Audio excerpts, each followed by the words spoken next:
It says, finally they came back. They went back to the chief priests and the Pharisees, who asked them, why didn't you bring him in? You have totally, utterly failed in your mission. What happened? And here's all they could say. No one ever spoke the way this man does, the guards declared. I've never heard anybody talk like that. I've never heard anybody say those kind of things. I've never been that touched in my life. I've never in my life heard someone say the kind of things that Jesus said. It tells you a couple things. One is we don't have everything he said, right?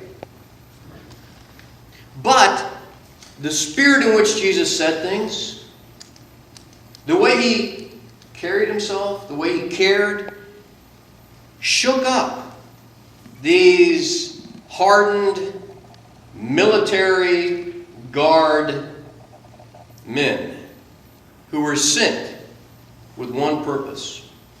But instead of seizing Jesus, they listened to him. And their mouths dropped open. And they said, I've never heard anything. Never heard anything like that. And they went back to face the wrath of the people who were in control of their nation. They went back knowing that they had failed.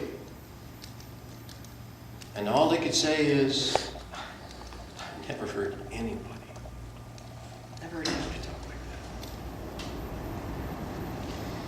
that. You mean he's deceived you also? The Pharisees retorted. Has any of the rulers of the Pharisees put his trust in him? We're going to find out our friend Nicodemus is in here. Okay. Has any of the rulers of the Pharisees put their trust in him? No. But this mob that knows nothing of law, there's a curse on them. Nicodemus, who had come to Jesus earlier, and who was one of their number, asked, does our law condemn a man without first hearing him to find out what he has to say? They replied, are you from Galilee too? Look into it, and you will find that the prophet does not come out of Galilee. So they left, each to his own home. They wanted Jesus seized. They wanted Jesus killed.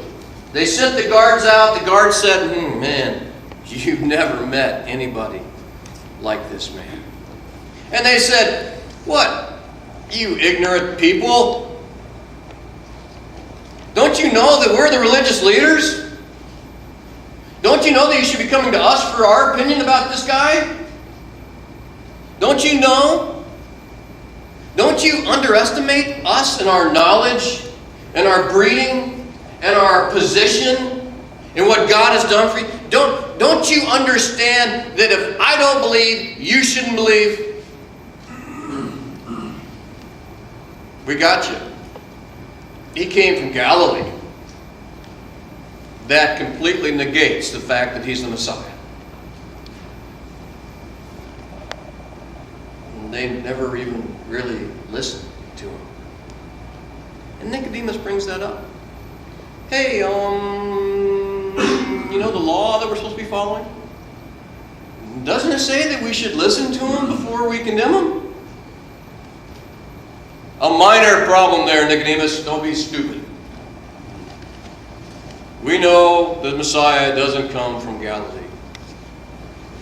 Now, does this surprise you that the religious leaders don't believe in Jesus? You know what the religious leaders believe in? Themselves. Their concepts of God, their concepts of the law, their concepts of what's important, and strangely enough, it just falls into being them. We believe in ourselves. We believe that we are the right way, that we have the right way, we know the right way, and God alone likes us.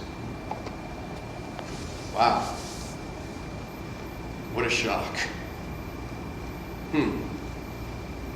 What a shock. they've never listened to Jesus, have they? Have you ever changed your opinion of Jesus? Have you ever let Jesus change your opinion on anything? Have you ever moved one step from where you were when you were in junior high?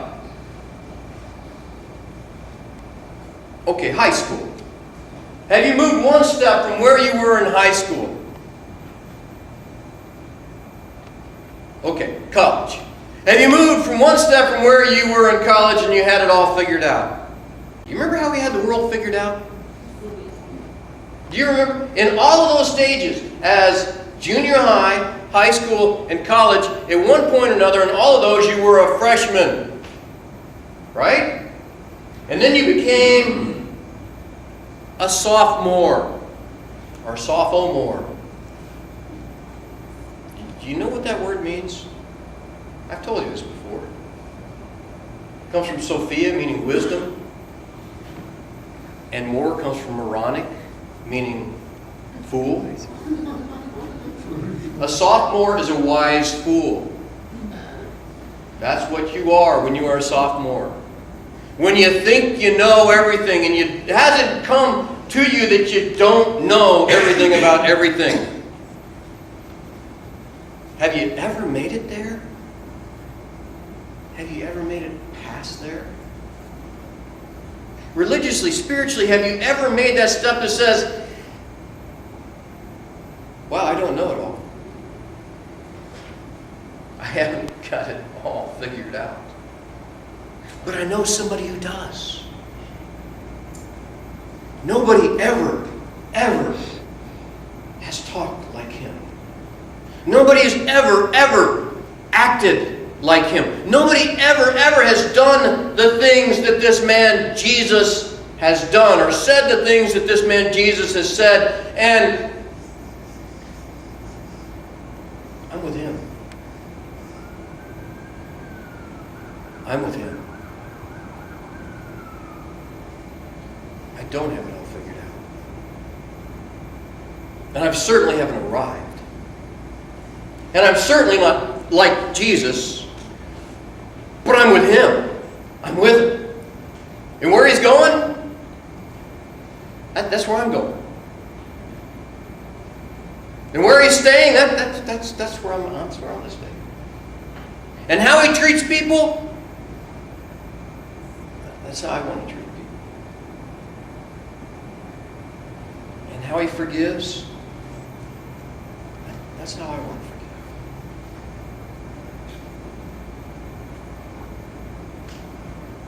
Nobody's ever spoken the way he speaks. Nobody.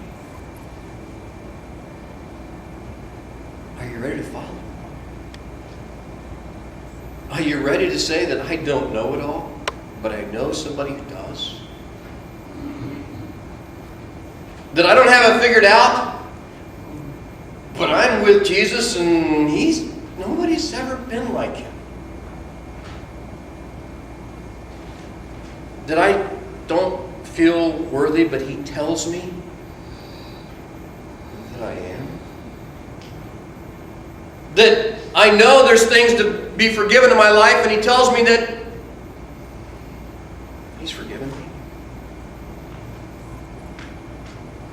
And every Sunday, we celebrate that.